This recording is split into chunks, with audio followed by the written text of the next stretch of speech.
This is 93 Million with Doug Andrew.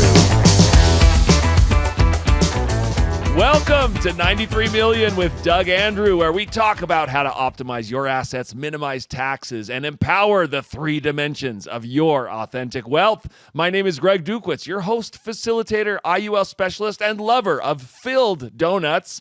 And in today's show, we're talking about inflation, market volatility, or predictability, income arbitrage, and airplane fuel. And we're joined by the godfather of properly structured IUL, New York Times bestselling author, and a man who once ran out of fuel in a Cessna airplane, Doug Andrew. What? Good to have you, Doug. It's great to be here. Wait till you hear that story. We'll find more about that later. All right. Live to tell. And co-author of The Laser Fund, IUL Mastermind, and a man who's better looking than his brother. Wait a minute. Who put that in there? Welcome, Aaron Andrew. Second. Absolutely. I'm here and ready, and I am better looking. I don't know who types these up. All right. And also co-author of The Laser Fund, the IUL Einstein, and a man who loves to stir the pot, Aaron Andrew. Welcome, Aaron. Thank you. Welcome.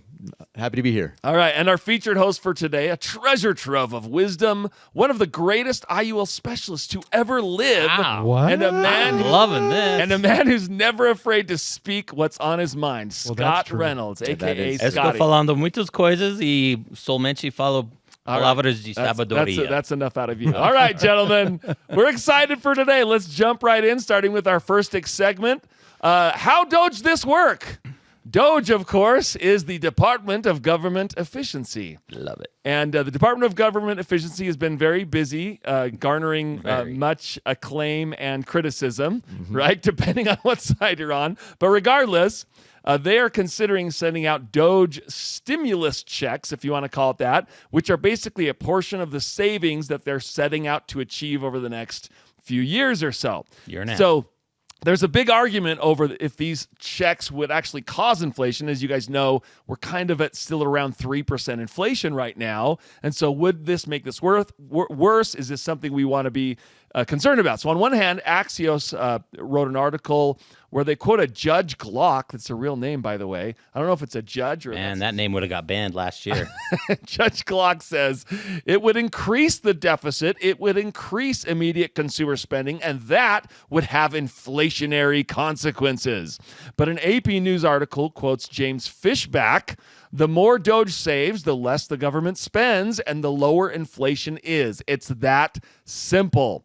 Doug, we're going to start with you as always. First of all, do you think returning some of Doge savings to taxpayers is a good idea? Well, first of all, I don't understand that judge's commentary that it would increase the deficit.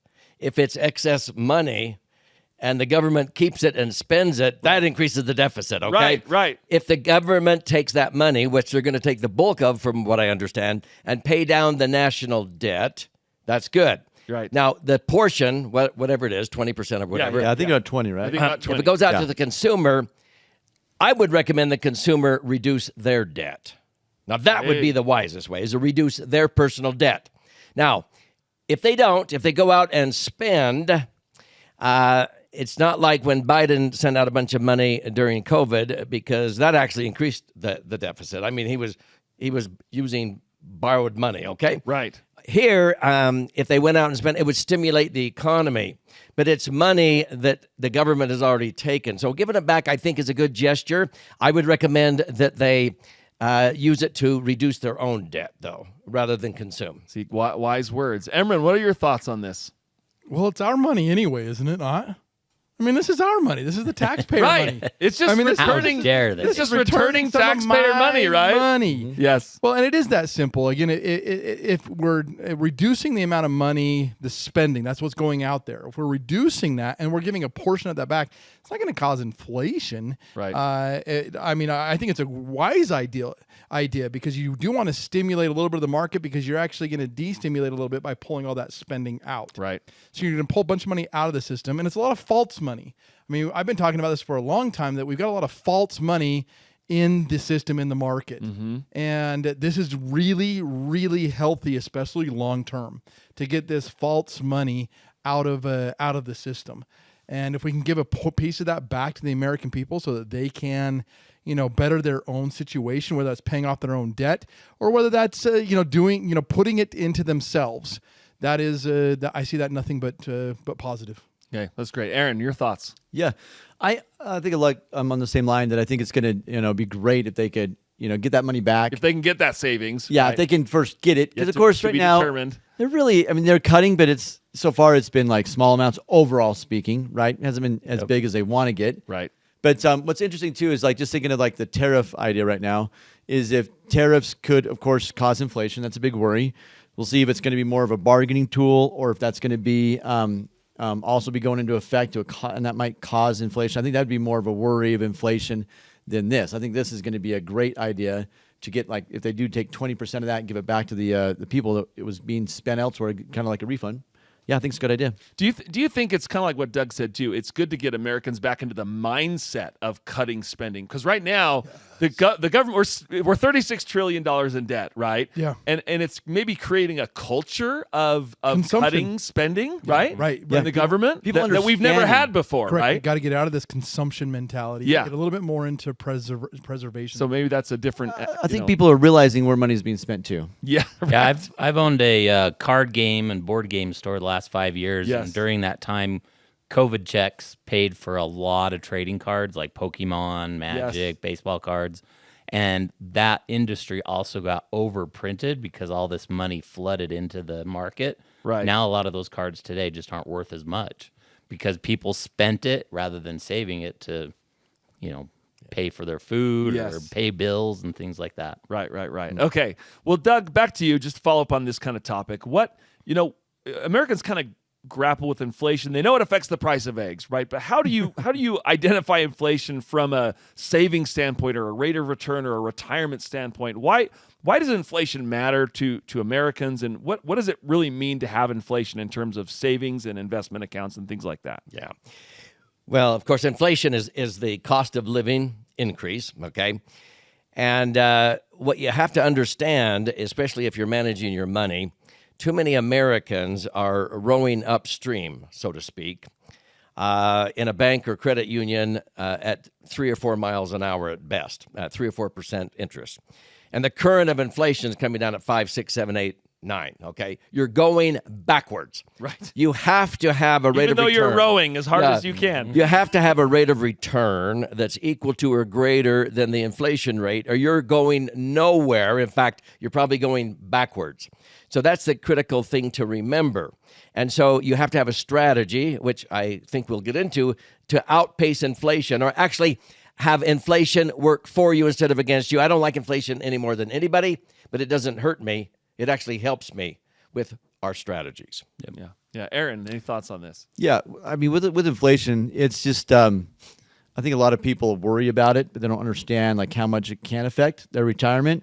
Because a lot of people, when we look at retirement income, it's just hard to understand, going out 10, 20 years and what inflation is now and what it could be down the road, how much it's affecting their true retirement income. Right. So when they really look at it, it's we need to plan for that. We need to look at it and say, okay, yeah, if you're younger and saving, you need to save more as time goes on and your income goes up with inflation. Yeah, hopefully. because saving's the more beneficial thing at that point than just rate of return, right? Yeah, just saving, and then being very conscious of what inflation is doing, how it's affecting your retirement, how it's going to affect it, long term.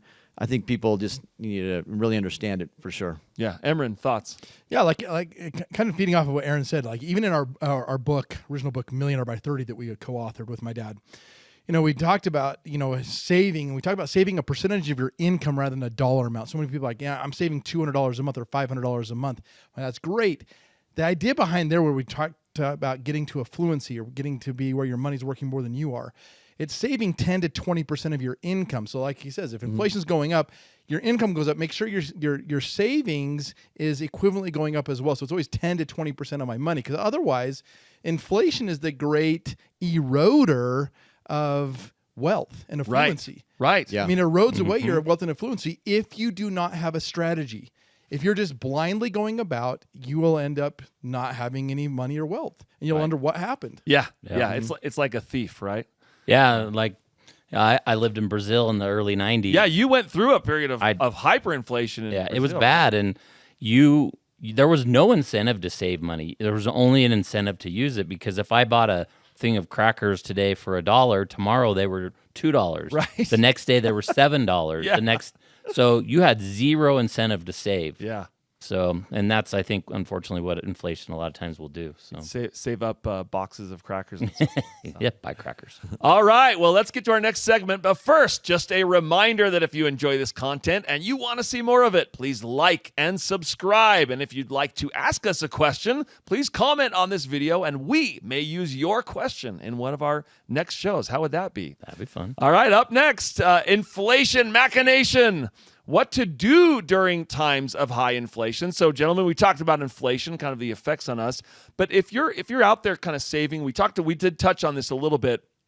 If you're out there and trying to save, what do we do about it?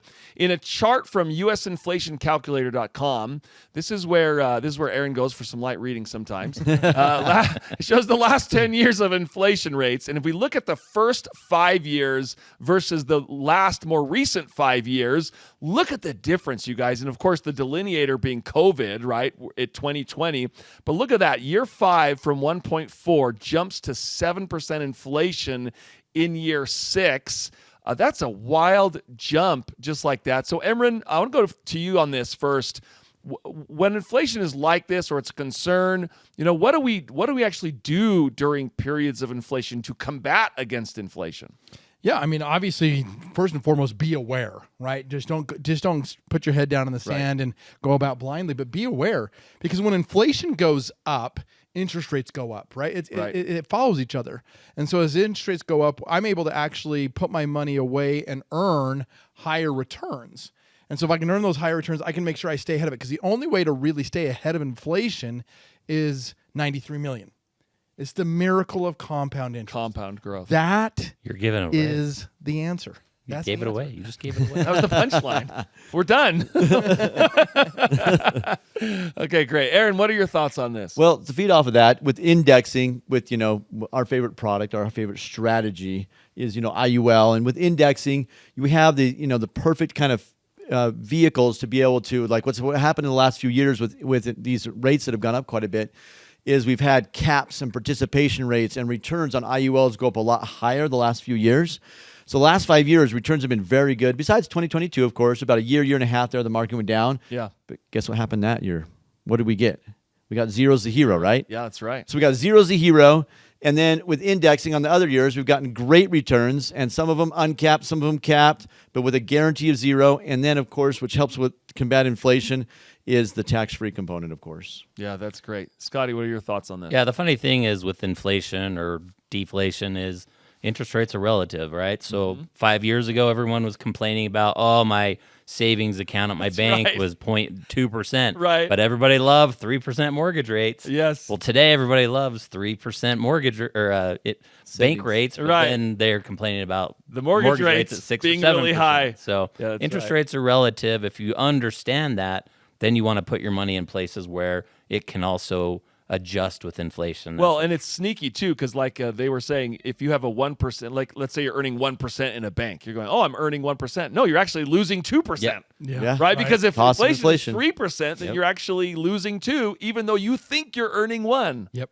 Right? Doug, why don't you wrap us up on this subject? Yeah, a couple of points. I've been around the block for a long time, and when I started in 1974, the Carter, Jimmy Carter came in and we hit double-digit inflation, okay? Yes. In 1980. Right, Now, right. Inflation was, I remember when it hit 10%, and on my universal life, pre-index universal life, Right. I was credited 15.5, okay? Wow. Because it was amazing, because interest rates are relative. That's crazy. okay? It's fixed return. That's like a fixed return. 15.5. And That's so, amazing. but mortgages on homes were up there and everything else. CDs that banks were paying over 10. Right. Now, what happened is the federal government decided they couldn't afford to pay like Social Security recipients the true cost of living increase. So they changed the way they actually calculated and reported the Consumer Price Index, CPI. Right. So basically, and they did it twice. So instead of comparing the same basket of goods and services, apples to apples year to year, they could actually get away with comparing the price of an 8-ounce filet mignon steak last year to 8 ounces of hamburger this year and get away with it. So when they report inflation at 7, I just sort of triple it. No, it was really 21. And people saw it at the gas pump. They saw it at the hamburger stand. Yeah. They saw it with used cars and eggs. Went to McDonald's and it was $12 for a value meal. And yet, what happened? And yet the government... No more value. 100% inflation. I know. But the government thumped themselves on the chest. We gave you 9% increase on your Social Security. Well, thank you very much. The real inflation rate was 27%. It was your fault, too. Now, here's just a simple, you've heard the rule of 72. Most people think the rule of 72 is to calculate how fast your money doubles. Right. You earn 8%, divided into 72, your money doubles in 9 years. 7.2% doubles in 10 years. 10% doubles in 7.2 years. You use it to calculate inflation. Yeah, that's right. See, so if I could get by, let's say, after tax, I pull out $6,000 out of an IRA or 401k, in a 33% bracket, I'm netting $4,000. If I think I can get by on $4,000 a day at 5% inflation, $4,000 a day. Man, excuse me. Wait. I want Doug's. I want my think I dad's could budget. get by on $4,000 I want a day. Doug's budget. Yeah. I was just seeing if you're listening. Okay. Right, If I could get by on $4,000 a month today, okay, how much would I need in 15 years to buy the same gallons of gas and loaves of bread that I can buy for $4,000 a day at 5% inflation? Well, 5 into 72, the cost of living doubles every 14.4 years. I'll need $8,000. In 30 years, I'll need $16,000. Yeah. Well, inflation's been 7 to 10. 10 into 72 means the cost of living will double in 7.2 years. Yeah. Or how about 5% inflation? We've had as high as 12 and 15%. Yeah. The cost of living will double in 5 years.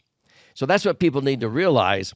If you can get by on $8,000 a month, you're going to need $16,000 and then $32,000 in less than 15 years to buy the same gallons of gas and loaves of bread. Can we get some topics that Doug's not passionate about? Yeah, he never has any strong feelings about anything. Okay, Yeah. If you're enjoying this content and you're wondering how to take advantage of these ideas, how to take control of your financial future, and to get on the path to lasting wealth, at Laser Financial, we help individuals and families like yours implement proven strategies to grow and protect your wealth. Strategies that don't rely on risky market or high taxes. One of our most powerful tools is the Index Universal Life Policy, or IUL. It's not just insurance, it's a tax-free retirement strategy, a way to grow your money with compound interest that we were just talking about, and a safety net against market downturns. Imagine this.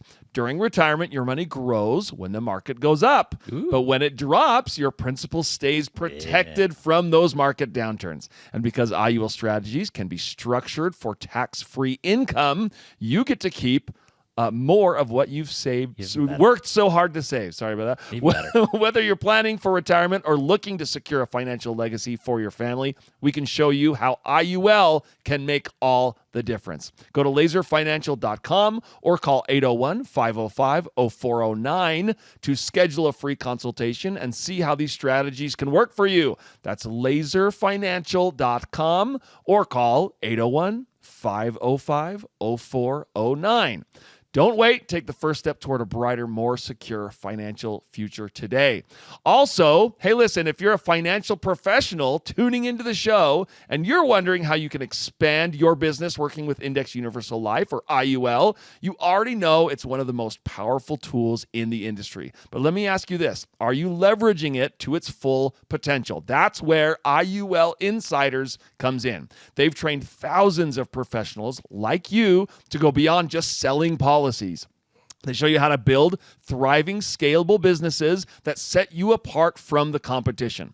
And in the next few weeks, they're hosting the IUL Challenge. It's a free 3-day event designed specifically for financial professionals who want to master the art and science of IUL. You'll learn proven strategies to market, design, and sell properly structured policies that deliver incredible results for your clients and for your bottom line. If you're ready to elevate your practice and scale your business, visit IULchallenge.com/93 to save your seat. Spots are limited, so don't wait. That's IULchallenge.com/93. Take your business to the next level. Okay, on to our next segment.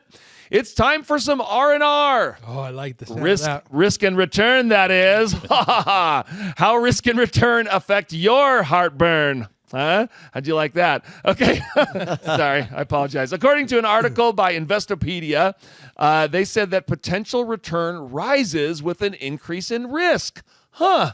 Well, that's not really shocking to most of us, and most people understand that intuitively.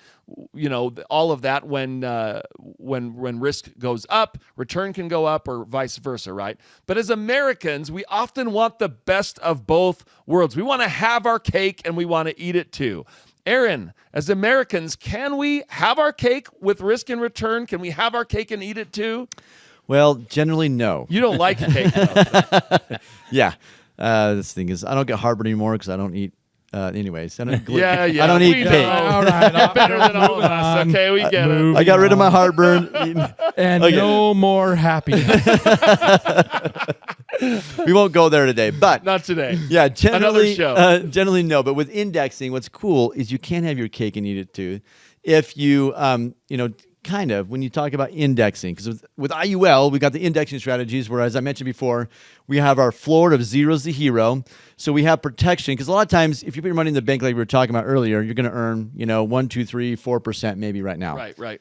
Or you go to like Bitcoin, it's going to be super volatile. Right. Okay. Yeah. So you got like the two With, like, ends no of the spectrum. guarantees. Like Yeah, Bitcoin can like see what drop Bitcoin's out. done in the last 6 months or a year. It's been like people are like, oh, I should have gotten in. Right. Then it's like should have gotten in, and people like got in recently. And it's like then it's gone back down. They're like It's like know, it's they don't crazy. realize it's so volatile. Right. So volatile. So don't you got to be careful. Whereas with indexing, you actually get the best of both worlds. We can still get lots of upside without the risk. We still have zeros to hero. Yeah, we're not going to make as much as sometimes other accounts because we have protection on the downside. But with indexing, we can get safely 6 to 10%, sometimes 10 to 15% or more. That's average. So sometimes we get more, but tax-free. So cool because That's awesome. Tax-free really helps out when it's not taxable. Maybe we should do a whole segment on cryptocurrency one of these days. Not today. That day is not today. Aaron, what's your favorite cake, and can we have our cake and eat it too? Ooh, I'd say a cake donut. Wow. Merging my two favorites Hey, together, that's a cake good and answer. donut. Cake donut. Talk about heartburn. Chocolate Like cake donut. like a buttermilk bar. Yeah, like a buttermilk with that. cake donuts. That's where the best cake is at. Very good. It's interesting because I think as a society, most people, I really feel like most people really truly do not understand risk and reward. Yeah. And most people are not really willing. You look at society as a whole, and we're not really willing to risk everything. I mean, if it's gonna wipe you out, I mean, most people don't do that. That's why most people don't become business owners. Right. Right. It's tough to be a business owner. You're Right. responsible for so much. You take on that risk, and that's where you even look at something where you need to have something that really fits you, your strategy, your personality. Which is, I think, why we love indexing so much. Right. Because it takes that threat of just losing it all. If you're willing to lose it all to gain it all, sure. But I mean, there's no guarantee that you're going to gain it all. So, but if you need to have some predictability pulled back in, that's why I think indexing fits most, I would say 90+% of the personalities out there, financial discipline, financial personalities out there, that's what fits. Don't try to go outside of that because then you get too emotionally involved. If you don't understand risk and reward, you're going to jump in and you're going to make emotional decisions, and you're always going to sell at the wrong time, and you're always buying at the wrong time. Yeah. Get out of that emotional roller coaster. Yep. Yeah. And of course, you guys are talking about indexing inside an IUL, not indexes. Not index Very funds. different, right? Not index funds. Not That's indexed funds, right? That's Okay, correct. Scotty, thoughts on this? Aren't you going to ask me about my what's favorite your cake? favorite cake? All of them, obviously. So. No, I just Marzipan cake. That's my favorite. Just for the record. Ew, Oh, gross. it's beautiful. No, I just think that with indexing, it's so nice. The fear goes away, and it's a lot of times we'll talk to people, and then, well, my wife maybe is not as doesn't feel as good about this. She's worried about losing her money. Well, they're putting their money into things that they are losing it anyways. Right. The market will go down. But with indexing, you've got that protection, so you really can have that cake and eat it too, and a glass of milk, and maybe some ice cream and some other things as well. All right, Doug, you want to wrap us up on this segment, and what are your thoughts on indexing or anything you want to share? Yeah, indexing creates predictability, okay? Yes. I love predictability. Dr. Edwards Deming, who is the total quality management engineer that transformed Japan to the quality they put out today with automobiles and electronics, compared to when I was a kid, anything made in Japan was junk or cheap, okay? So he said management of anything in life, including your money, is predictability, okay? So this is the way I like to explain it. I want the viewers right now to give me your full attention. You can use a cheat sheet if you want. Get out a piece of paper. Get out a piece of paper. Write this down. I want to see how good you are with simple math. Are you ready? Here we go. I want you to pick a whole number between 1 and 10. Any whole number between 1 and 10. 11. Okay. Oh. Not out loud, Scott. Oh, sorry. So take that number between 1 and 10. Okay, you got it? Okay, now double it. Now add 8 to that result. This is testing my limits. Now divide that result in half. Now subtract the original number you started out with from that last number. Okay. Yeah. You should all have a final number in your head. If not, rewind and watch this again, okay? That's right. Just back it up 20 seconds. Take the final number you arrived at. Don't tell me. Take the final number you arrived at and pick the corresponding letter of the alphabet that number represents. So if your last number ended up being A, that would be... or 1, it would be A. It'd be One 1 would be A, okay? Right. 2 would be be B. 3 would be C. If your last number was 4, that would be D. Right. 5 would be E, okay? Now take the letter of the alphabet that your final number represents, and let's have you pick a country. Let's do Europe or the Baltics, okay? Baltics. Let's choose Europe or the Baltics, a country that starts with that letter. Use the American name for that country, not a foreign name.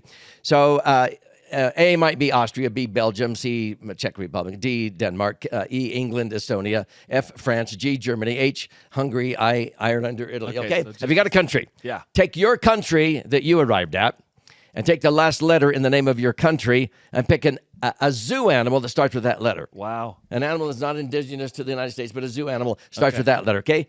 So you got a country and a zoo animal. Take the last letter in the name of that zoo animal and pick a common fruit that starts with that letter. Okay. I know what 80% of you came up with. I know what 80% of you all right. Everybody ready? Here we go. Denmark kangaroo orange, okay? What? Denmark kangaroo orange, okay? How did you do that? If you came up with Denmark koala apple, Denmark kangaroo plum. no. So You messed up, Scott. what I just did it's is not P. I just created predictability, okay? Right. So if your not final number with that math equation wasn't 4, you need to brush up on your math, Yep. okay? So I had you arrive at the number I wanted you to, and there's only one country that starts with D. I told you not to use the foreign name, Deutschland, okay? Sneaky. I would have chosen Deutschland. Yeah. And maybe you did Denmark kangaroo, no, Denmark koala apple. Oh, yeah. But that's only about 15%. Okay. You're not going to get 100%. Right. What I'm talking about is you're not going to hit it out of the ballpark every year with indexing. Right. But 80 to 90% of the time, you will, coming back to full circle, you will outpace inflation because you're actually linking your returns to the things that inflate. You're not losing when the market goes down, and you're making money when the market goes up, safer than having your money actually in the market, and Cresmont actually proved that years ago. And tax-free. And tax-free. It's okay. So remember that from now on. Anytime you hear Doug say Denmark kangaroo orange, now you know exactly what he's referring. He's talking about predictability. Creating predictability. Which you can get with indexing. Yeah, with indexing. And then anytime you hear anything good about what we talk about, you can always add tax-free. Tax-free. Yeah. Kangaroo orange. I always make sure I add that. Tax-free. All right. Well, coming up, Doug runs out of fuel in an airplane. What? But first, earn income on my income? How loan arbitrage can compound your success. loans inside life insurance. We've talked about this before. We've touched on this. It's a really kind of a hot button topic when you talk about IUL or life insurance policies and you talk about loans. It's really got a lot of negatively charged emotions that come with it. Anytime someone hears the word loan or borrowing, it just sets fear in you, right? You just don't like the sound of that. And generally we hear that it's very, very negative, the idea of loans inside of like IUL or in these policies we talked about. But these are not your typical loans. They are built for income. They're not due and payable in your lifetime. And these loans are designed with potential arbitrage in mind. So with that in mind, Scott, why are IUL policy loans a huge positive, not a negative? Yeah, you get to put that money to work somewhere else as well as the money that you currently have in the policy. So this is where a lot of our people that are involved with real estate love it, because if they find a property, they can take a loan out of their policy for, let's say, $100,000, buy that property, fix it up, flip it, put that money back in. But maybe it took a year to do that, but they were still able to earn interest on the policy loan amount, and they put that money to work in the real estate as well. I think you just blew a lot of people's minds. They just went, "What? Yeah. What are you talking about?" It's hard to understand, but you're having your cake and eating it too. Yeah, you're having your cake and eating I'll it. clarify. Yeah, Doug, Doug, help us understand. Do you this even a know little bit anything better. about this topic? Go ahead, Doug. Well, you're actually borrowing from the insurance company. Okay. Right. You're going to the insurance company. Hey, I have $100,000 or $1 million of cash value.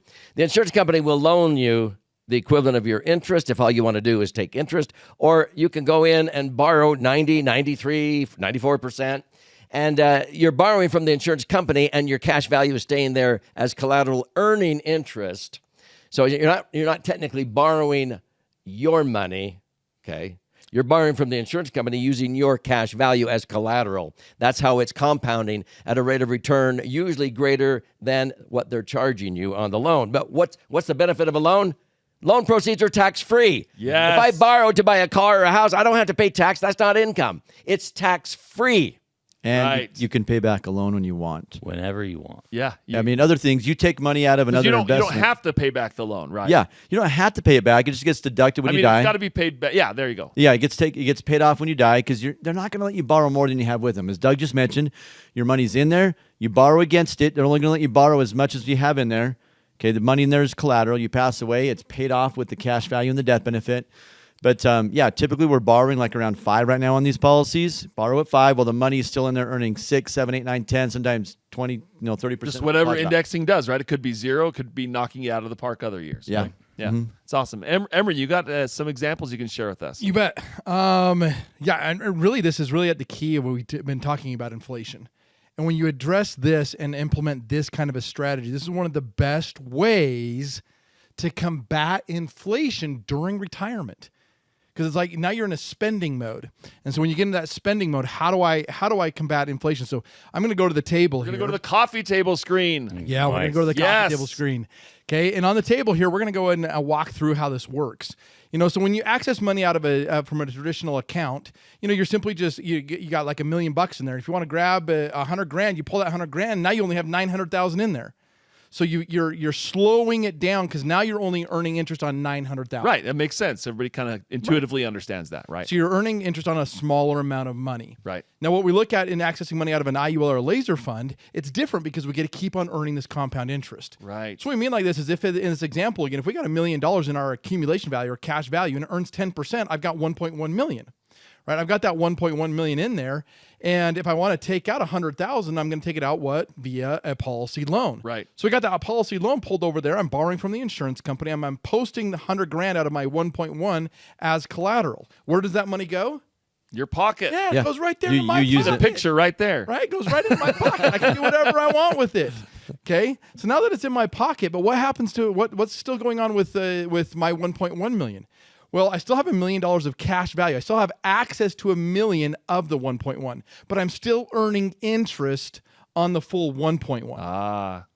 And so if I Because earned that full balance is still in your policy. the full balance is still in the I didn't withdraw any money. Right. You just have a debt against it. You just have I did 100,000 not- debt Right, against right. it. Exactly. I did not withdraw any of my money. Therefore, my money's still earning interest. So if it earns yet another 10% this next year, now I'm earning interest on all that. It grows to $1,210,000. And everybody's like, well, but what about the loan? Well, sure, the loan's growing at 4.5%, so it's at $104,500. Take your balance, your account balance. This is just simple math. 1.2 million, 10,000 minus 104,500. Okay, you just simply subtract that out, and you've got $1,105,500 of cash value. I've got now that $5,500 is just pure hedge against inflation. Right. I've got that hedge against inflation. Now I do this all the time for people, and you've got if you started with a 55-year-old with $500,000, and what I wanted to see is, well, how does this really work in a real life scenario? Yeah. So if we actually simulated this with gains and losses, Right. Losses in the market where we get what? Zero is our Hero. Does it really work?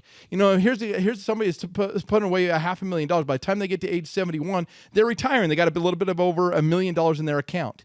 They're going to take out about 8.5% payout. An 8.5% payout tax. It's very good. Tax-free. Tax-free. Tax-free. That means 8.5% of the balance he has in there. So I'm taking out about just Which, by the way, is just- more than double the 4% rule, if you know about the 4% rule. And, But anyway. and tax-free. And tax-free. Yeah. Okay, keep going. So we're pulling out the 80, but you see right here, by very first year, I pull out 85,000. I still am earning interest on 1.2 million. I've got access to 1.1. So although I have access to 1, I'm still earning on 1.2. So your net still goes down. Right, your net still is going. Your net is less than your gross, but it's actually still went up. Right, if you actually say that, it went from $1,076,000 to $1,124,000 because I earned that year greater than 8.5%. From the arbitrage. Right. And then you go out to age 90, all the way to age 90 there, you can see I'm earning interest on $4 million. I've only got access to 1.3 of it, but I'm still earning interest on $4 million. It's amazing. Go to age 100, I'm earning interest on $8 million. And because I'm earning that interest on there, I'm still taking out $85,000 a year.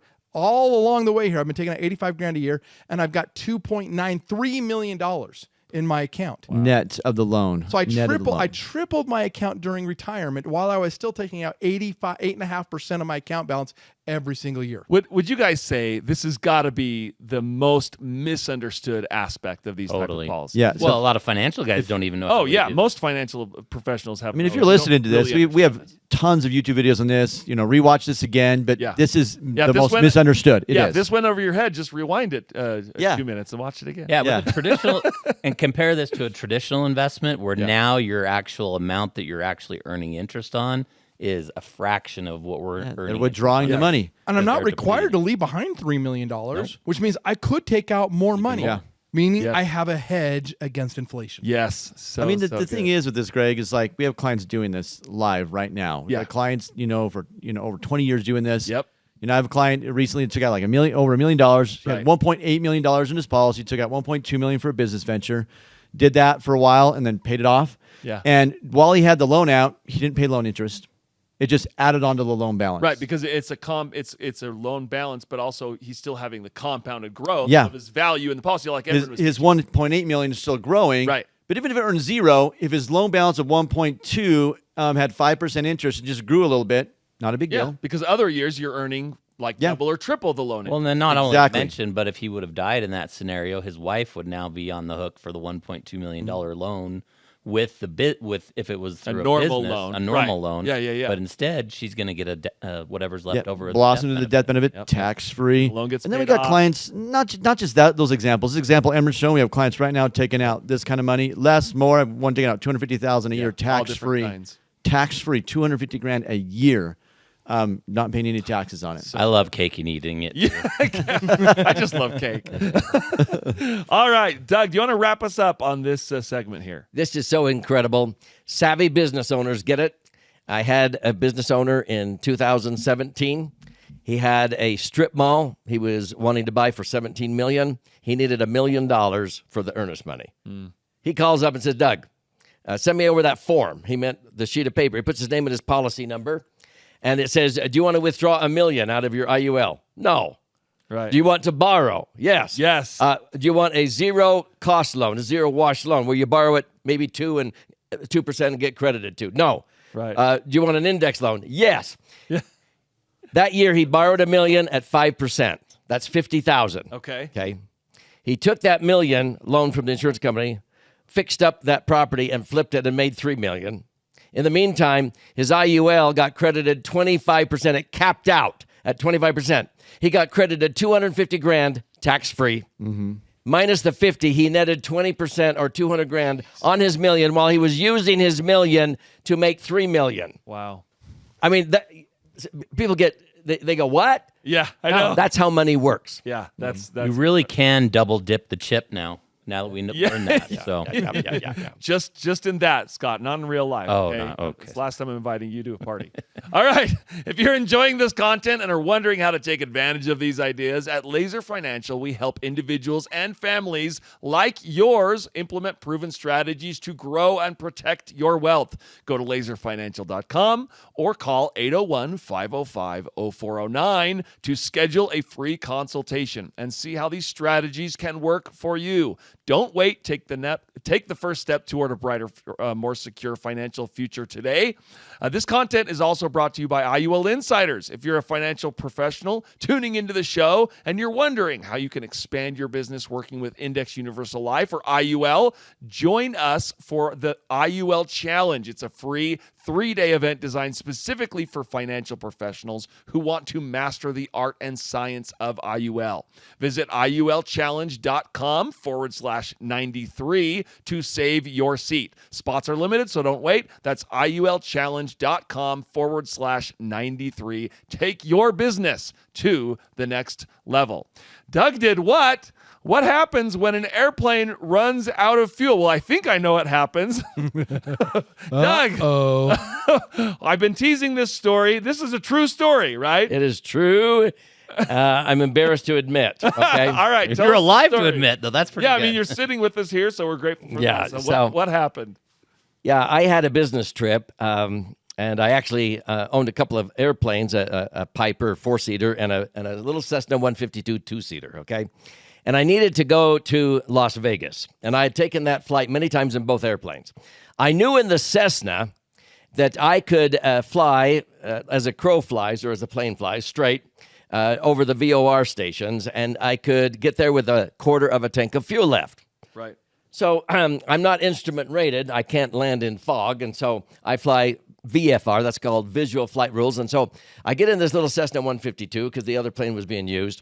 And I take off to Las Vegas, but because of the cloud cover, I can't go over the mountains like I normally do. I can't go straight to Las Vegas at this angle. Okay. Right. So I go straight south to St. George, Utah, and then in an L shape, head over to Las Vegas. Yeah. Well, I'm not even thinking. Okay, that's a longer route. Wait. What did you just say? I'm not thinking. Okay, I just want I to know make that sure we sounds have that very strange, recorded. okay? We have that recorded. On record. It's on record. Because I got so complacent. Because I've flown this many times. Right, okay? right. You've done this many times. Plus, I'm flying against a headwind, and so I was only really going about 98 knots. Okay, and that's not very fast. That's not.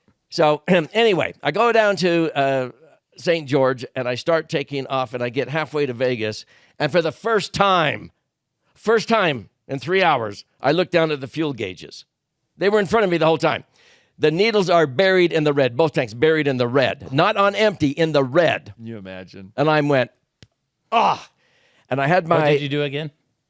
I had my little daughter with me, and I strapped her in, and I said, honey, Daddy may have to end this, have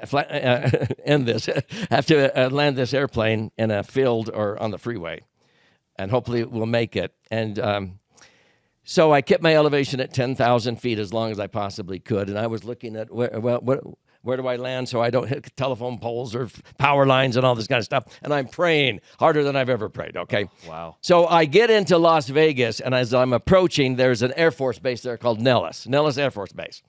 So you got to let them know if you're going to fly through their airspace, because that's a no-no.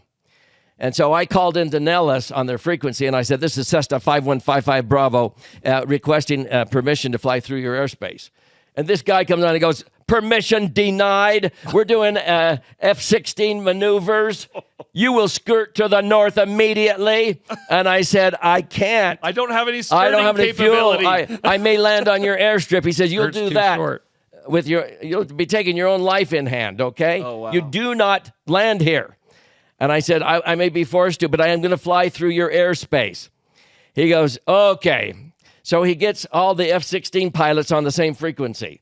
And he's telling them things, and he's telling me, 5-5 Bravo, you've got 2 at 11 o'clock, verify. Yeah, okay. Now you got 2 at 1 o'clock, verify. And I felt like this little moth flying through these hornets, okay? Wow. Nerve-wracking, and I finally get in to where I've got enough to hopefully land. Right. So I put on the flaps, and I'm running on fumes. I've got to be, and I drop out of the sky. Yeah. And I come down, and I get right on the edge of the runway, and I try to taxi off the runway, and I can't. I'm out of fuel. You run out of fuel. So it's true.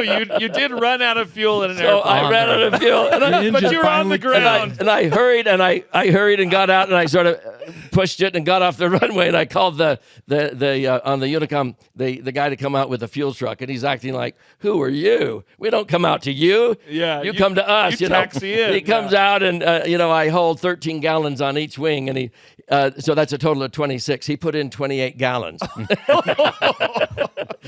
And he looked at me and he goes, "Do you know how empty you were?" And I said, "Yeah, I ran out." Yeah. And he goes, "Man, you like to live on the edge, don't you?" And I said, "No, I don't like to live on the edge. I don't like that. But I'll never forget that because I had the instruments in front of me for 3 hours and I never looked at them. How many times do we do that? We see these signals, we have these signs, Right. and then we ignore them. Don't ignore the signs that you ought to be doing something maybe safer for your retirement or for your money, the hard-earned money. That's why we like IUL. You want to make sure you're safe, regardless of the stupidity sometimes. Like you were talking about, if you get so much risk that you take that risky shot and then you lose it all. Mm-hmm. Yeah. Yeah, if you don't, okay, go ahead. Yeah, go ahead. Go I ahead. was gonna say, Aaron. yeah, if you don't look down at your gauges, if you don't look down at your IUL, it's actually not the end of the world because it's zero's the hero. That's right. Right? So it's like, yeah, indexing. you're not gonna lose. That's Aaron. Always bringing it yeah, back always to bringing indexing. it back to indexing. I'm Yes. just going to apply everything to indexing. So, yeah, if you don't look at your gauges, don't look at the IUL. It's like worst case, zero's the hero. Great. Well, now I'm worried about running out of gas going to buy some cake after we're done. This is a great story, right? Emran, what's your analogy from this story? You got 10 seconds. What do you take away from this story? I mean, you look at it, the number one fear amongst retirees is running out of money. Yeah. And it's because most of them just, one, they don't want to address it. It's nerve-wracking. It's money. I don't understand it. Right. You know what? And if you're just going to live that way where you're ignoring it, The signs, the this signals. is the scary part where finally it comes to a head. Because at some point, it's going to smack you in the head. Right. And the sooner you do something about it, you build a strategy, you know what you're doing, you take control of that financial future. Now you can live with ease, with comfort. Yeah. That was longer than 10 seconds. But Yeah, it that good. was. Scotty, wrap us up. Go ahead. I'm just going to go buy some cake. I'm hungry. Yeah, I'm good. All right. Sounds great. Okay. Well, just a reminder that if you enjoy this content and you want to see more of it, please like and subscribe. And if you'd like to ask us for a question, please comment on this video and we may use your question in one of our next shows. Well, that's all the time we have for today. Have inflation work for you instead of against you. Create predictability in your life and don't let your plans run out of fuel. Thanks, and we will see you next time. Thanks, everybody. See ya. Take care, everybody. Where's my donuts?